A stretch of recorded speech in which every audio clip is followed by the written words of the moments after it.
Alright, so the video that we're about to watch now is on a little something called Forever Winter.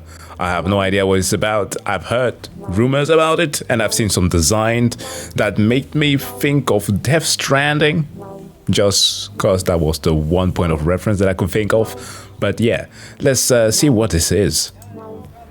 Europa, Eurasia, Euruska. Roving battalions of mechanized military factions engage each other in an eternal conflict whose meaning has been lost to time. The politicians who started the war are dead.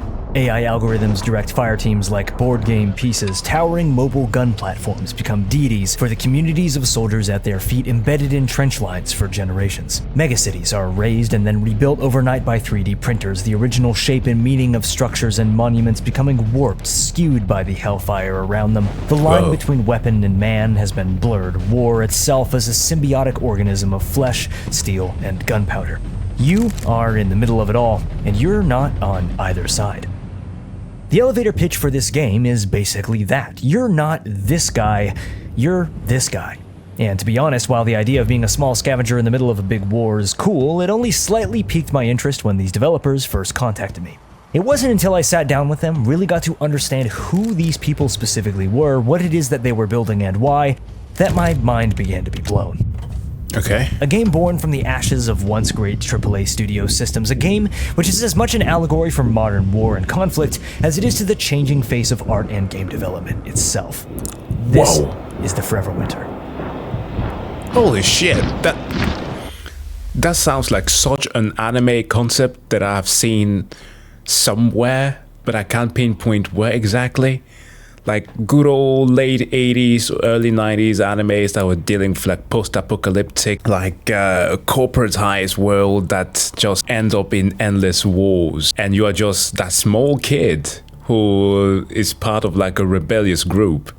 But here, in fact, you're a scavenger. Like, I like the ideas. That's what I'm trying to say here. It's a nice melting pot of everything that I would say would be nice about an anti-shooter. Through my short foray into content creation, several studios have approached me about covering their games, and very few have actually sparked my interest. The same can actually be said for my first contact with Fundog Studios. What the hell? I responded to the email anyway, mostly out of curiosity rather than the usual interest in a brand integration or a hey, please check out our game. Fundog simply said that their CEO wanted to chat with me, to consult. It's a somewhat odd request, so I followed up. Sitting down for that conversation might be one of the most important decisions that I've made in my short career in this space. Okay. The first interaction that I had with CEO Miles Williams proved why this studio was different. I noticed some visual similarities between the Forever Winter's initial trailer and... Well, I'm sold. Hold on a minute.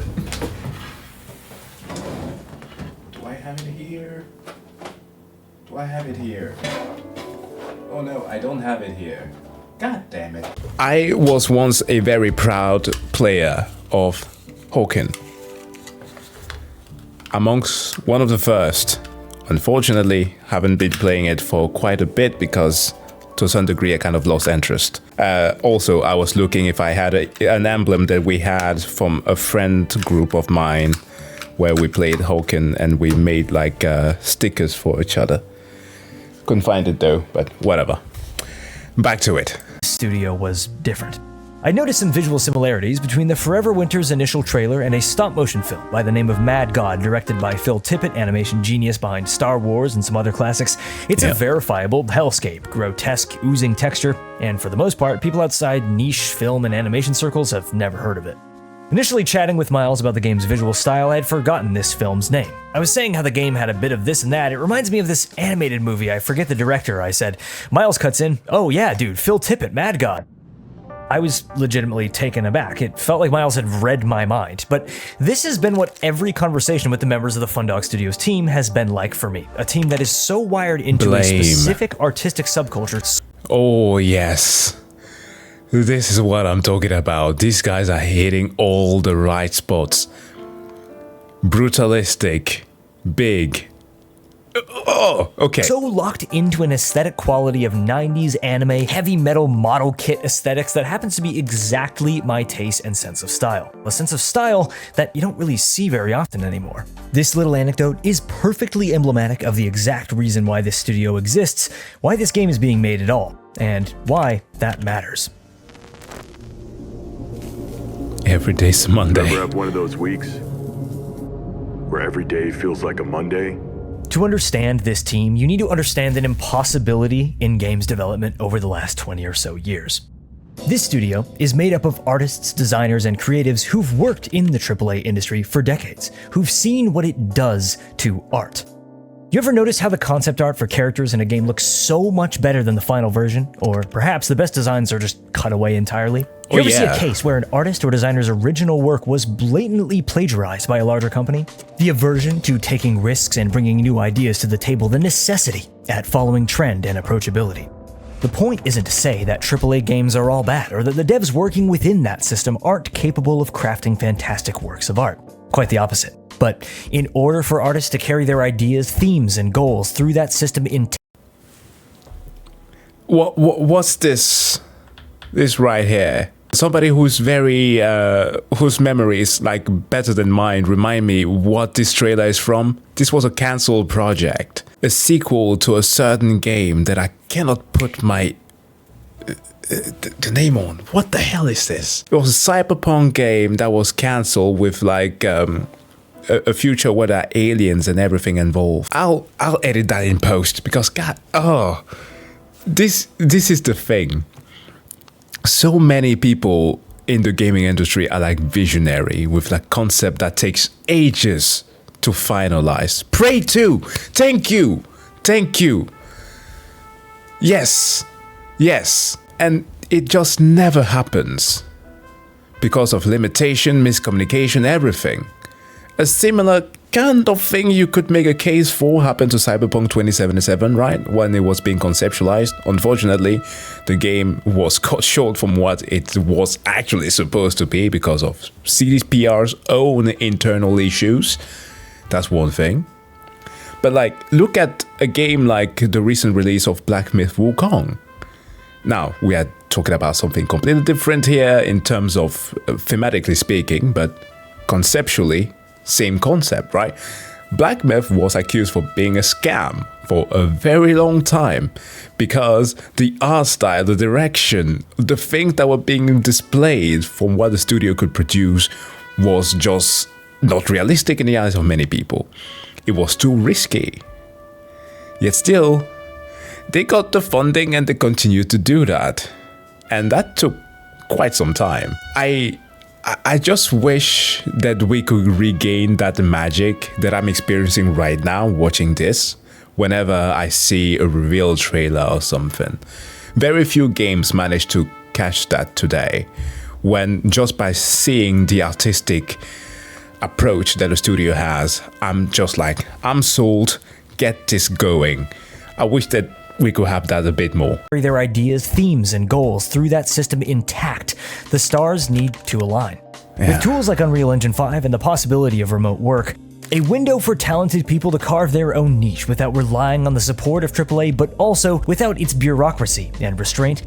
For these industry vets, it was now or never. That frustration, however, it's not just the origins of this studio. It's also woven into the very world and tone of the game itself. The game is about scavenging, but mostly it's about being the little guy. Surrounded by giants all fighting their own war that'll stomp you out, cut you down as easily as it'll pass you by, unaware of your existence if you're lucky enough. You make your way in between the flames, picking up what scraps you can and using them to build yourself up bit by bit. Get too strong though, step out of your league, and there will always be a bigger fish ready to remind you of how small you are. I don't think that I could make this analogy any heavier-handed. Riloe, one of the lead concept artists and lore masters of the Forever Winters universe, told me that to him at least, the devs are the scavengers. They pick up what scraps they can from the industry, tools that would otherwise bring their demise, and if they're fortunate and driven enough, they'll be able to use what they can to craft something that is true to their ideals, that helps them through this war. That's a great These ideas analogy. and themes of the Forever Winter actually date almost a decade back, in times before generative AI or industry-wide layoffs, and it all feels chillingly prophetic now.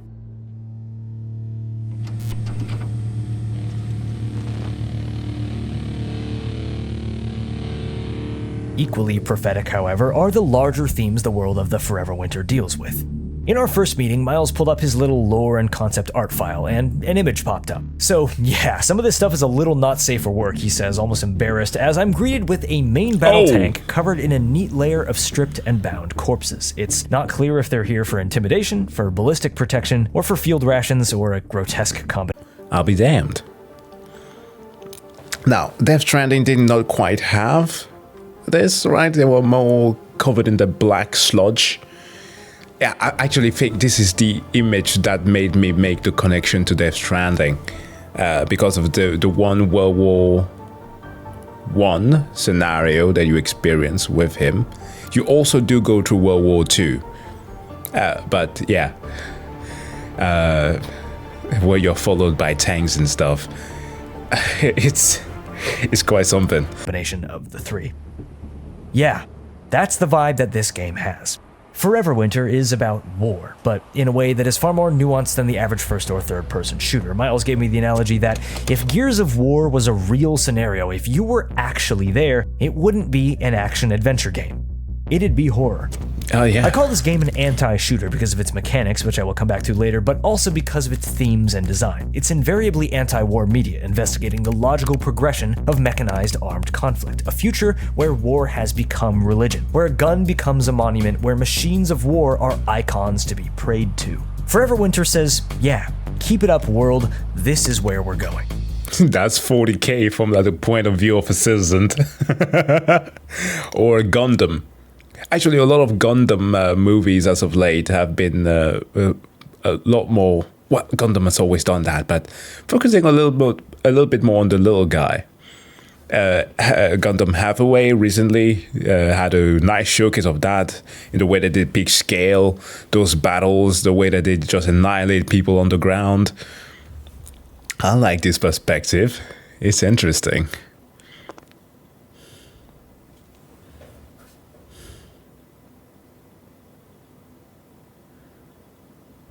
This game is set on a future Earth. In early iterations of the game, Fundog were much more literal with their imagery, hitting very close to home with their references to real conflict, in order to touch on increasingly dark subject matter while also telling their own story, which felt both respectful and allowed creative freedom. Concept artists such as Riloe felt that stylization was the key direction to take. In the same way that a fable tells a universal story through simplistic and approachable presentation, the Forever Winter's visual style makes clear references to recognizable imagery, warped through a neo-mythology of the game's setting and conflict, similarly to how 2003's The Second Renaissance repeatedly uses striking, grounded imagery to tell a science fiction story that has very real implications.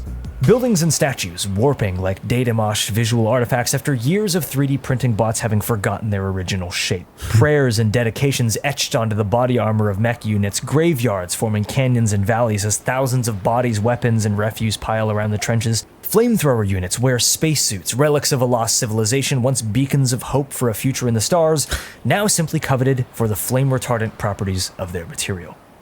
One of the things that draws me into Forever Winter's world is that despite being a game about scavs wearing gigantic backpacks dodging cyborgs dropped from stealth bombers, the story, tone, and world feels creepily, unsettlingly real. The analogies about humanity being wired for adoration of idols, about how algorithms and artificial intelligences are becoming figures of worship, defining one's worldview, who they hate, fight, or love. It's all incredibly serious subject matter told through the lens of a cool mech game. Yeah. So why place so much attention on the lore, meta-references, and philosophy rather than just breaking down the game's mechanics? Honestly, because it's so interesting to me that it'll receive its entire own video. That's the greatest part of art. It allows you to consume a lot of the things that would have rather made it either tedious or just outright dislikable. As an example, if I can show you here, Disco Elysium, right? One of my favorite games of all times. I own 3 copies of this thing on different platforms. And I don't like to get super invested in politics, like occasionally because I watch the news. And yeah, I like to read about like countries and stuff geographically. So I guess geopolitics, you could say that's something that I might be into, but like straight up consuming like people's ideologies like that is not something that I strive for. But this game made me fall in love with that. The way that it ridicules everything, and even more, like, it's super harsh on communism because it's quite literally written by communists. But through the art style, you can dive into those things and it actually makes it palatable. Hey, I mean, when you fall in love with something, you will love it a lot. I own 2 copies extra than the one that we have here on Steam. Actually a hard copy, so I'm not ashamed of saying that. It's a wonderful game. Everybody should play Disco Elysium once in their life. Breaking down my own gameplay, my experiences, and the details of the complex AI systems the game brings forward. But more importantly, because this level of world building with subject matter, imagery, and philosophy flowing straight out of the minds of the artists, this is the level of soul and depth that I've been seeking in my little niche of interest for so many years. And it feels like a moment in art and gaming that hasn't happened in a long, long time. That depth behind the art is exactly the aspect of gaming that I always loved the most when I was younger, why I used to browse concept art forums and spend hours reading the transcripts of NPC dialogue. This isn't all to say, however, that the Forever Winter's lore masks a simple, dumb co-op shooter. The world and tone of the game was developed right alongside the gameplay, a style of gameplay that I've always wanted, but never really seen attempted.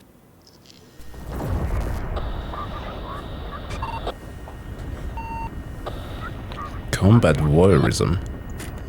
One of the core ideas beyond that you are not this guy, you are this guy, is a concept that Miles likes to call combat voyeurism. Essentially, it's what it sounds like. You're not the center of these battles, you're always on the periphery. As you move around the battlefield, certain silhouettes will pop up, and as you play, you'll gather more understanding of what they mean. There's 2 MBTs, there's a Eurasian strike team backing up an Exo, there's a group of European Eodians, cyborgs, there's a duo of Euruscan Olgas, there's drones coming from behind me, and UAVs in front of me, and oh Jesus Christ, what is that? Anticipating how units will move, track, and engage each other, and how you can scoop up the scraps of the battle stealthily, that's the core of what this game is about, and it leads to some really interesting moments. The movement, looting, and shooting is super simple. The loop is entirely based around emergence, player choice, and tactics, a smash between roguelike, RTS, and third-person shooter stealth gameplay. The world exists despite you rather than for you, and how you navigate it will change with every mission, every combination of scenarios that the game rolls for you. More specific ground-level mechanics like threat rating, aggro pacing, weight class, the pathing, and AI director. You won't understand any of what I just said, but you will soon again in the next video. But suffice it to say this, the Forever Winter is basically a large-scale battle simulator where you're stuck right on the ground in the middle of it. The world will react to you, but these armies are here to mess each other up first, and you're also there. One of the key original inspirations for the game, besides the animatrix and 90s mecha anime of course, was the opening to Terminator 2, the massive mechanized war where humans skitter around like rats in a maze below ground, massively outmatched by the horrors above them, taking whatever tiny chances they can to strike back. The other analogy of the gameplay loop, the one that I actually find the most accurate, is the legendary long take near the end of Alfonso Cuarón's Children of Man. Rebels and UK military clash in a slum, and the hero has to get to an objective while dodging the bullets and avoiding either side, viewing him as the target. This isn't to say that you can't fight in this game. You can, and you're gonna have to. But the armies as a whole won't perceive you as a legitimate threat unless you give them a reason to. As for how that's decided, it isn't straightforward. And again, you're gonna get sick of hearing me say this. Just subscribe and wait for that full breakdown. That's a lot of conceptual high-level discussion that I just threw at you, but I've actually played this game for like a month or so now, so what is it really like? Back at the beginning, I mentioned how Fundog contacted me with the interest that I consult for them. I'm not gonna lie, at first I didn't really understand what this meant or why FDS would care about my opinion, but with thousands of hours not only playing extraction and tactical shooters, but analyzing them from a game design perspective, I'm able to provide input on the game's feel, how it plays from a gamer's or consumer's perspective, while articulating my reactions in ways that are intelligent enough that they can actually help the dev team build a better game. I've been playing the game and giving lists of feedback on and off over the last couple months. You see that one right there? Should I shoot him? Dude, let's see, man. Yeah. Oh. First off, there are many gameplay elements of the Forever Winter that are super unfinished, and to be honest, I've never played a game in such a mid-development state. The game is, of course, gorgeous. The interesting result of a team of concept artists having direct creative control over a game is AAA quality visual design, right alongside utterly work-in-progress core systems. Despite some extreme jank in the controls and movement, the emergence created by the AI systems is completely evident. Without giving too much detail away, I was immediately struck by how much the world seemed to not revolve around the player, in a way that goes against everything that shooters have always taught me to expect. A ground unit will charge straight at me and I'll take cover expecting the worst. They'll open up with a barrage of fire only for me to turn and realize that they were targeting another unit behind me that I hadn't noticed the whole time. I'll take out a lingering sniper team on the edge of a battle, and a fire team will come and investigate the sound, but I then simply move around the corner, and there's zero way that the investigators will instantly know where I was or even how the snipers died, unless there was a UAV overhead that was scouting my position. One of the most memorable moments was when I first played. A T-90 was blocking our path to extract, and I couldn't see any way around it. Just gotta wait for him to be distracted and we book it, Miles says to me. A group of heavily armed troops appears from our left and I think we're done for, but then they start opening fire and the MBT's machine gun lights up as something that we can't see engages the tank from afar. We crouch just feet behind the T-90 and its supporting fire team and slink away into the fog with the firefight continuing behind us. At every point in that encounter, I was expecting the tanks and AI to simply magically notice us when we got close enough, as every third-person action game has taught me to expect. But that's where this game is different. In between the jankiness of getting stuck on collisions, frames dropping, enemies glitching out and flying into the air, these emergent moments happen literally all the time when I'm playing, and there are too many examples to list in this video without spoiling mechanics. But suffice it to say that when the game's working as intended, it feels like that Children of Men scene all the way through. I'm not being paid by Fundog Studios for this playtesting and feedback, nor am I being contracted to continue helping them with development in any way. Which maybe means that I'm being robbed financially, but what I hope it actually means is that you, the viewer and gaming fan, can actually trust my opinion when I talk about this game. Part of the reason that they've allowed me access to their main development build is of course for giving feedback, but because they're proud enough of the systems that they're building that they're confident letting me check them out, however unfinished some aspects may be. That's cool. Miles always compares me to a combat journalist for the Forever Winter, the Evan Wright to the first Recon Marines in Generation Kill. But to be honest, I'm no journalist, and I think I'm actually quite a bit more opinionated than Wright ever was. Of course. I used to want to be a concept artist myself. Seeing the industry going in a direction I wasn't fond of killed a lot of that passion for me. And corresponding with a team of people made up of some of the literal artists whose work inspired me when I was younger, that's been a pretty fascinating and honestly emotional experience, and it's totally revitalized my hope for the future of games. The Fundog creative team's ultimate goal is to craft a world that is so specifically uniquely itself that no amount of future intervention could ever be able to kill the original vision. Artists, designers, and creatives in large industries always pour their heart and soul into a project, and more often than we realize, their creations are yanked away from them to appease a larger system, and they fail. When the driving goal for development becomes risk mitigation, the soul of the project dies. A lack of outside funding and support that AAA provides might mean a less universally recognized product, one which may not tick all the boxes in the way that a big game can. But it'll also mean that the idea being worked towards is true. I mean, this is clearly... I want to take a little bit of a jab at a certain company there, hired by Sony. The team who worked on Concord could have taken some, ideas from, quite literally. I mean, they were also comprised of industry veterans who were quite good at what they did. Perhaps not character design, but gunplay and stuff like that. They were working on Battlefield and so on, so they knew what they were doing on that front. However, when people gave them feedback on how to properly create characters, how to still let the game cook in the oven for more months, they did not have a creative control over that. But yet still, they went ahead and acted as if they had it all covered. Hopefully, this is not a thing that gets repeated here.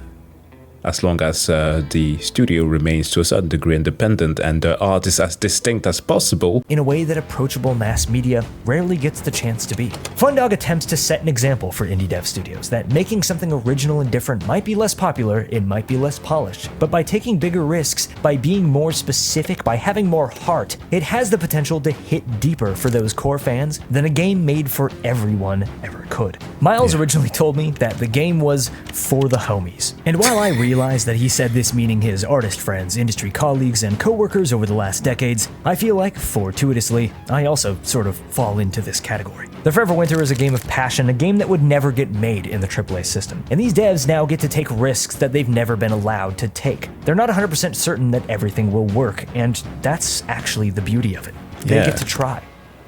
Ryle Lyra told me, if we're gonna fail, at least we'll fail together. But in many ways, in creating a living, playable art book and crafting a world that is unique and steadfast in its tone and message, they've already succeeded. With all the chaos and uncertainty of today, seeing a piece of art like this come to fruition gives me confidence that gaming might have a brighter future than the world the Forever Winter foresees. I guess I'm just happy to come along for that ride. I'm Riloe. I like to talk about things that I think are cool. Subscribe for more like this, and I'll catch you soon. Yeah, we need more of this.